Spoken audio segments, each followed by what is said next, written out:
Neal, congratulations, a playoff place secured and in some fashion as well today. Yeah, I don't care what people say. The fact that Bromley have form's not been where it had been over the last few weeks. Bromley are so hard to play against, and we know that from the 2 games away from home, how tough it is, how strong and physical they are, and their system can cause you problems. And they caused us 1 or 2 moments where we had to be really on our guard. But I thought when we were good, we were really good. And we had spells in the first half, spells in the second, where some of our football was excellent and some of the chances we created were superb. So 3-0 is a fair reflection in the end of the game. Again, particularly first half, maybe we're thinking, how can we only come in at 1-0, because there are plenty of chances and we're creating a number of them, aren't we? Yeah, and I knew that they would, create 1 or 2 themselves. It's so difficult because you can get frustrated, like I did in the Aldershot game, that we didn't put it to bed a lot earlier, and today you come in at 1-0 and you're frustrated because you feel like you should be 2 or 3 up, but you've got to then calm them down. That's gone, and try and work on what the next stage is. And we tweaked something in our shape second half, and I thought we were better for it. But like I say, we've been in every day over Christmas, and we knew today was going to be full-bodied. It was going to be like you had to really stand up and be counted, and I thought we did that.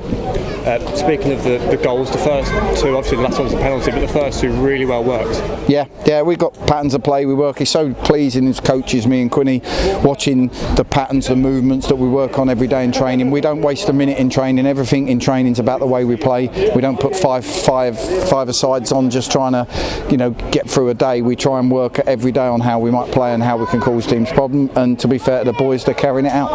I know you took the weekend to make a couple of changes to the team, and I think 5 today. Was that also in mind, come up against Bromley twice already this season, to maybe match them a bit more physically? No, not really. We looked earlier in the week. I sat down and said everyone's going to start. I trust the squad. I didn't feel when I named the team and I looked at the team, I didn't think it was a team I was like, oh, this is a bit weak, because I don't feel we've got any weak players. I think anyone can come into the team, and it's as strong as it was. So we looked at the system we wanted to play against Weymouth, and we looked at the system we wanted to play today with 2 forwards, and we just picked the teams and the players, and we looked at the 1 or 2 that we felt we needed to play in both, and brought Joe off and Barney off and Boise off on Saturday to try and save their legs a little bit. Clarkey and Callum Howe have done 2 90s, but we try to limit that and manage our way through it, and it's worked really well. Got to touch on the goal scorers, Joe Sabaya and Andrew Dallas. I think 37 between them this season. That's a phenomenal number for 2 players. Yeah, I think we need to rest them, don't we, in the playoffs. So no, they're doing great. And people don't realise, Dallo's a forward, and he's come on leaps and bounds second half of the season and really gone fine. But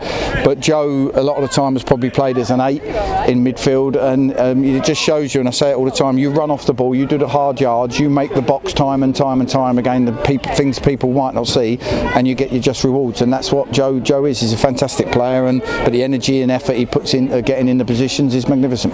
Bit of a nervy moment in the end with Booty going down. Is there an update on what he's saying? No, not at the moment. I think it's too early, but obviously it's a concern because he's struggling. So we'll have to see. Hopefully over the next couple of days it will settle down, and it's something that's not too bad, because we last thing we need to do is lose him going into Saturday. Just finally, and a fantastic turnout for today's game, and really good atmosphere as well inside the stadium. Yeah, it was brilliant. Thought it was really good, and like I say, credit to Bromley. I know they've not been in the best of forms. They walloped Chesterfield on Saturday and deserved to win. And I think on their day they're horrible to play against. They really cause you problems. They're strong. They've got a way of playing. And I thought today was a test for us, because we've been beaten twice by them, and the boys managed it really well.